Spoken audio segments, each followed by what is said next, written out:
The key didn't turn. That's when I knew.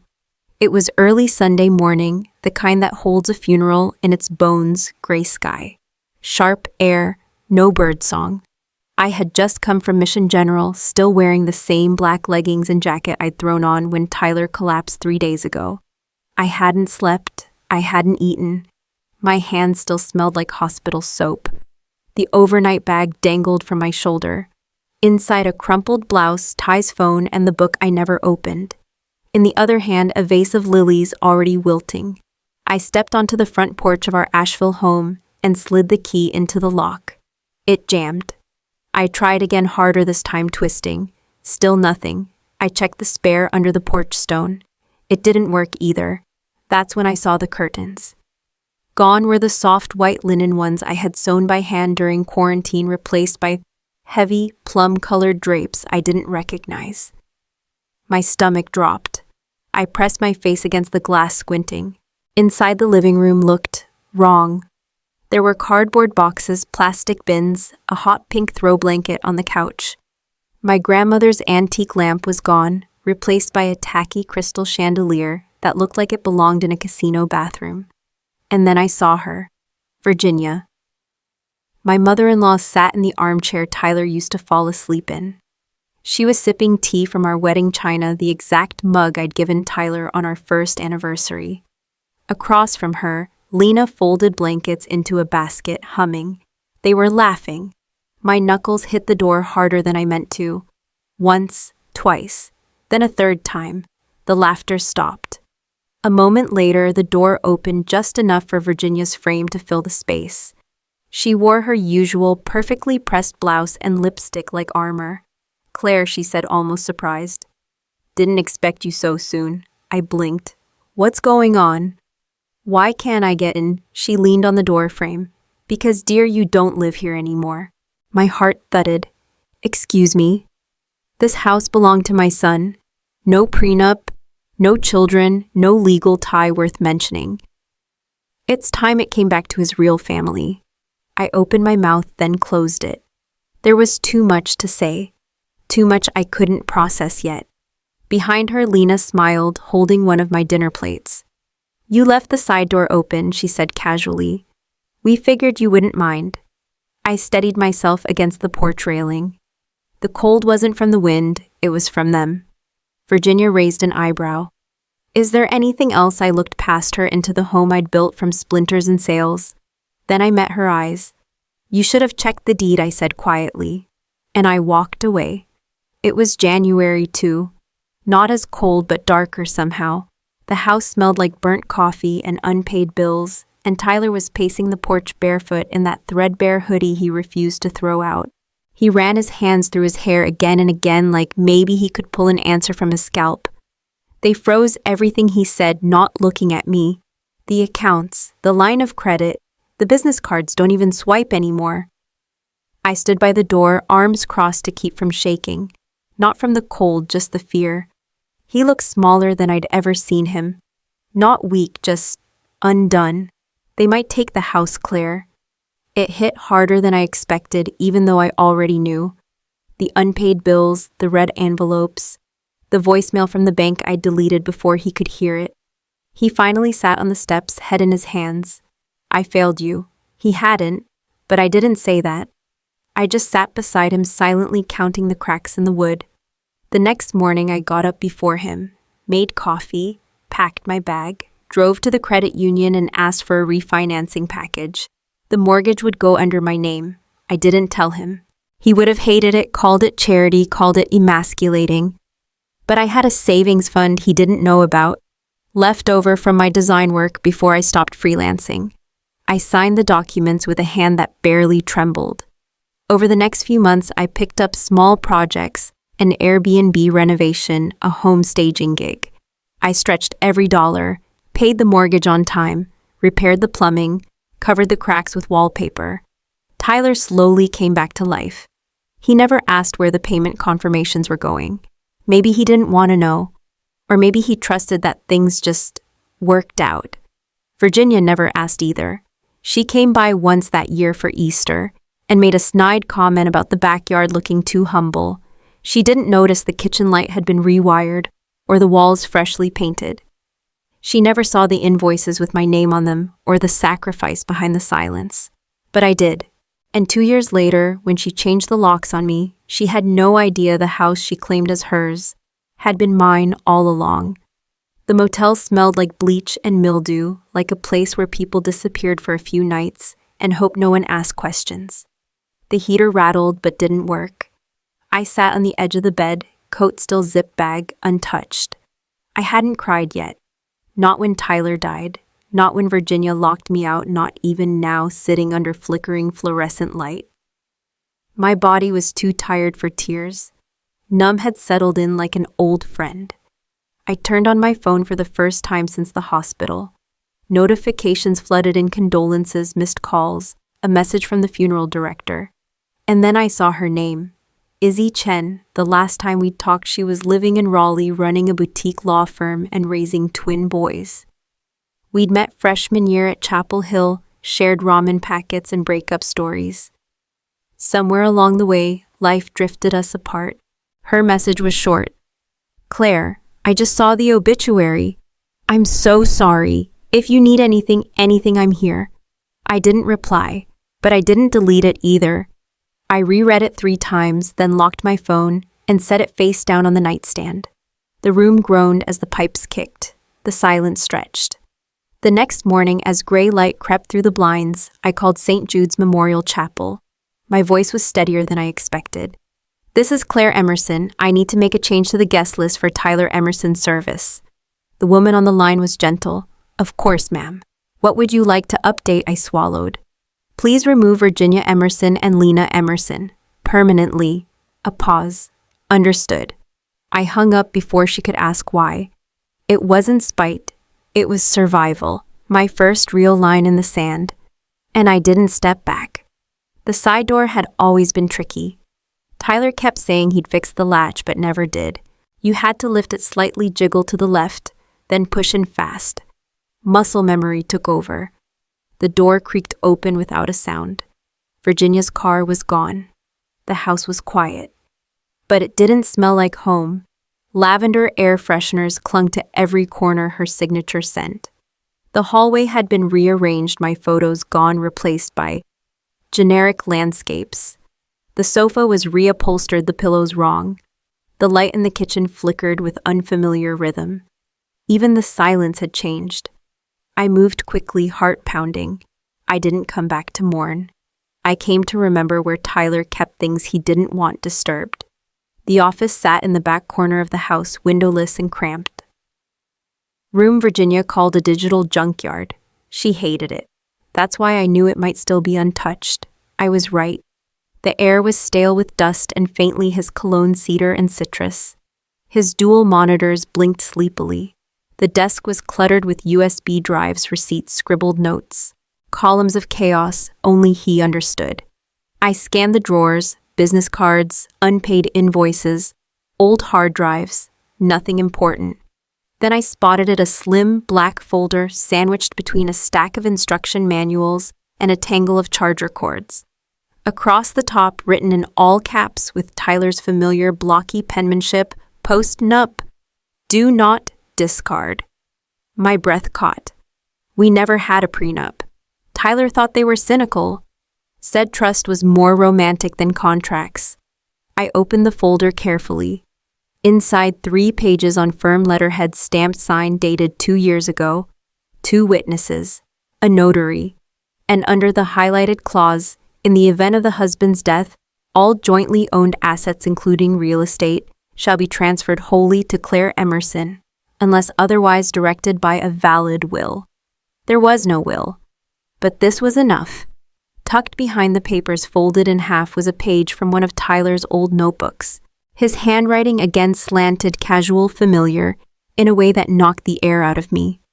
"Claire, if you're reading this, something awful has happened. If Mom pulls anything, show this to a lawyer. You know how she is. Keep this safe." Ty read it 3 times before the tears came fast, silent, full of everything I'd held back since the hospital. He knew. Maybe not how fast she'd strike, or how cruel she'd be, but on some level, He knew she wouldn't let go, and he tried. He really tried to protect me. I pressed the note to my chest, then folded it gently and tucked it back into the folder. I wiped my face, steadied my breath, and closed the office door behind me. The locks might have changed, but so had I. And now I had proof. The knock came just after noon. 3 sharp taps, crisp and entitled. I peeked through the curtain and wasn't surprised. Virginia stood beneath the motel awning in a tailored black coat, her silver hair pulled tight like a helmet. Beside her, a tall man with a leather portfolio and the stiff posture of someone paid to be unpleasant. I didn't open the door. Instead, I zipped my coat, grabbed the black folder from the nightstand, and stepped outside into the harsh glare of the parking lot. The sun did nothing to warm the air. Virginia's lips curled. "Claire, this is Mr. Lawson, our family attorney. We're here to discuss next steps regarding Tyler's estate." "Next steps?" I echoed, my voice even. Lawson cleared his throat. "Since Mr. Emerson passed without a formal will, his assets, especially the house, are subject to probate. Mrs. Emerson and her daughter are both legal heirs." "I'm his wife," I interrupted. "The only legal spouse." "Yes," Lawson said carefully, "but without a testamentary document, the division becomes—" I held up the black folder. "You can save the lecture," I said. "This is a notarized postnuptial agreement, signed 2 years ago. It assigns all jointly owned assets, including the house, to me." Virginia's smile didn't move, but something behind her eyes did. Lawson reached out. "May I?" "No," I said, pulling the folder back. "You'll get a copy through official channels. I've already retained counsel." Virginia's lips thinned. "You're bluffing." I stepped closer, just enough for her to hear every word. "If I'm bluffing, you'd be smiling. You'd be planning brunch to celebrate. But here you are in a parking lot with a lawyer and no plan." She flinched. I turned my back and walked toward the motel room, folder tight in hand. Behind me, Lawson mumbled something about awaiting documentation. Virginia said nothing. Just silence and rubber heels on cracked pavement. She didn't knock again. The envelope was thick and court-stamped. No return address, just my name bold and impersonal, like I was already guilty of something. I sat at the motel's tiny table, hands cold despite the afternoon sun streaming through the curtains. The document inside was crisp and formal. It didn't waste time. Petitioner Virginia Emerson, claim undue influence. Allegation that Claire Emerson manipulated and coerced her late husband Tyler Emerson into signing a postnuptial agreement while he was mentally compromised. I stopped reading. Undue influence, coercion, manipulation. She wasn't just contesting the agreement, she was accusing me of exploiting Tyler at his most vulnerable. As if I hadn't held him through the worst nights. As if I hadn't poured every last cent I had into saving him, into saving us. Now I was a predator in her version of the story. The rage didn't come all at once. It was slow, deliberate.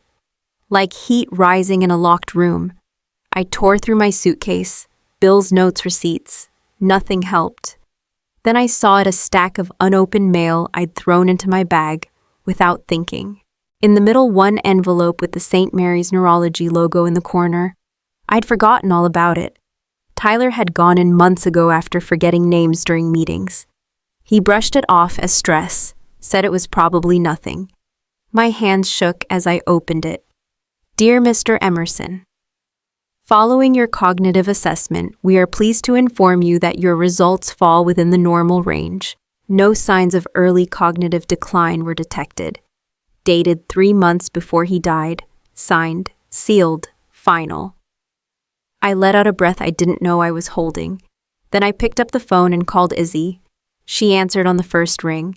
She's accusing me, I said, of manipulating him, of stealing his signature. A beat of silence. Then calm and clear. Do you have proof I do now? Another pause. Then Izzy's voice hardened. Good, let's go to war. The courthouse on Walnut Street smelled like paper and polish. Everything echoed the heels, the whispers, the tension that wrapped around your ribs like rope. I sat beside Izzy at the respondent's table, palms pressed to my knees to keep them from shaking. Across the aisle, Virginia sat like a statue in mourning black lace dress. Pearl earrings, a tissue clutched but unused. Lena was beside her, eyes downcast. At the end of their table, Mr. Lawson adjusted his tie and cleared his throat as the judge, a woman in her 60s with silver glasses and a tired face, entered and took her seat. "Let's proceed." Lawson went first. He spoke slowly, measured, with the kind of calm that sounded rehearsed. He talked about grief, about vulnerability, about how Tyler had become confused in his final months, how sudden business losses and mounting pressure had made him susceptible. Mrs. Emerson was in a position of power, he said, gesturing toward me without looking. She controlled access, communication, even finances. We believe the postnuptial agreement in question was signed under emotional duress. Virginia dabbed the corner of her eye on cue. When it was our turn, Izzy stood like she'd been waiting her whole life for this moment. No theatrics, no raised voice, just precision. She laid each piece of evidence in front of the judge one by one. Exhibit A, the notarized postnuptial agreement signed and witnessed 2 years ago. Exhibit B, the mortgage statements, payments made solely from Mrs. Emerson's account. Exhibit C, deed transfer, legal and recorded, matching the agreement terms. Exhibit D, she paused here, holding the last paper a little higher. A letter from St. Mary's Neurology dated 3 months before Mr. Emerson's passing, affirming full cognitive function. No signs of decline, no impairment. She handed it to the judge. The room fell quiet. Mr. Lawson tried to pivot. "Your Honor, we must still consider the emotional dynamics. Do you have any medical records or expert testimony that support diminished capacity?" The judge asked, her pen still. Lawson hesitated. "No, Your Honor." "Then I see no grounds to challenge," the judge said, already writing. "The postnuptial agreement is valid. The deed is binding. This house legally belongs to Claire Emerson. Case dismissed." The gavel dropped. A sound like final punctuation. I didn't cheer. I didn't cry. I just exhaled. Outside, the sky was blue, like nothing had ever gone wrong. I walked down the courthouse steps with Izzy beside me, her hand grazing mine. Just once, no words needed. Behind us, Virginia didn't speak. She just stood frozen at the top of the steps, that tissue still clutched, but now she actually needed it. The house was mine, and she knew it. The chapel smelled like cedar polish and lilies. Tyler hated lilies. I almost changed the order last minute, but something about their sharpness felt appropriate now. The pews filled slowly, neighbors, former clients, a few friends from Charleston who hadn't seen us in years, but came anyway. I stood near the front, not ready to sit. My speech was folded in my hand, fingertips damp. At 11:42, the music softened. That's when I saw them. Back row, far right, Virginia and Lena, black dresses perfectly pressed, hair pinned, lips neutral, veils like shadows. They weren't on the list, I'd made sure of that. The funeral home had promised to keep them out, but someone must have looked away at the wrong moment. They sat like they belonged. My pulse stuttered. I could feel the heat rising in my chest, not grief this time, but fury. I handed my folded speech to Izzy, who sat in the pew behind me. "You want me to," she whispered. I shook my head. "I'll do it." The organ paused between notes as I stepped down the aisle. My heels echoed on the hardwood floor. Conversations halted. All eyes shifted. Virginia met my gaze, and her smile was thin and unreadable. "You're not supposed to be here," I said quietly. Virginia lifted her chin. "I gave birth to him, and I buried him," I replied. "You're not mourning, you're performing." A silence stretched so taut it trembled. Then Lena spoke. "Mom." Virginia didn't turn. "Mom, let's go." She stood first. Lena followed. No scene, no words. Just 2 pairs of heels clicking on polished wood, growing fainter with every step until the chapel doors closed behind them. The room seemed to breathe again. I walked back to the front, picked up my folded speech, and stood before Tyler's urn. I didn't shake this time. My voice didn't falter. I finished the eulogy, not interrupted, not undermined, just held in the quiet dignity of those who knew me, who knew him. And for the first time since he died, I felt like I could breathe. For 3 days after the funeral, she sat in her car across the street. Engine off, windows down just enough for cigarette smoke to drift out in slow, bitter curls. Same car, same parking spot. Same silence. She never knocked. I didn't call the police. I didn't tell Izzy. I didn't need to. Let her watch. Let her sit there and realize the house wasn't going anywhere. Then one night, just as the porch light clicked on with the dusk sensor, I opened the door and saw it. An envelope, no handwriting, no stamp, just plain white paper sealed tight. I brought it inside, sat at the kitchen table, and opened it slowly. 6 words, printed in bold all caps. This house will always be mine. That was it. No signature, no threat, no apology. I stared at the paper for a long moment, then I laughed. Not bitterly, not angrily, just a soft exhale that felt more like release than reaction. She had nothing left. No case, no proof, no voice inside these walls. I slipped on Tyler's old hoodie, the sleeves still frayed at the edges, and walked barefoot into the backyard. The marigolds had just begun to bloom bright gold and burnt orange, stubborn and brilliant. I knelt down, dug a small hole near the base of the largest plant, and buried the letter beneath the soil. No fire, no ceremony, just earth. I whispered, "You don't haunt me anymore." Then I stood, brushed the dirt from my hands, and walked back inside. The porch light stayed on, but her car never returned. Spring came early that year. The air smelled like turned earth and rosemary.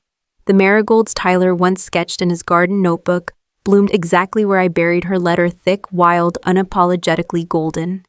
I reopened my design firm in late April, quietly, one client at a time. A young divorcee who wanted her bedroom to feel like hers again. A retired teacher building a sunroom to grow herbs. A single mom who cried when I painted her kitchen yellow. None of them knew my story, but somehow I knew theirs. I didn't just decorate rooms anymore. I reclaimed space with them, for them. Then one morning, a plain white envelope arrived in the mail. Inside, a refund check from the funeral home and a single handwritten note on unlined paper. "You handled it with grace." No signature, but I recognized Lena's handwriting. I didn't frame it. I didn't respond. I folded it once, slipped it between the pages of Tyler's old garden journal, and closed the cover softly. Later that evening, I planted more marigold seeds where the soil still held her last words. I sat on the garden bench Tyler always wanted to build, sturdy oak, just under the maple tree, where the wind chimes sang faintly through dusk. And I whispered the truth out loud to no one and everyone I didn't win. Because I fought her. I won, because I remembered who I was before they tried to erase me. The wind rustled through the leaves. The marigolds danced, and for the first time in months I felt entirely, unshakably home.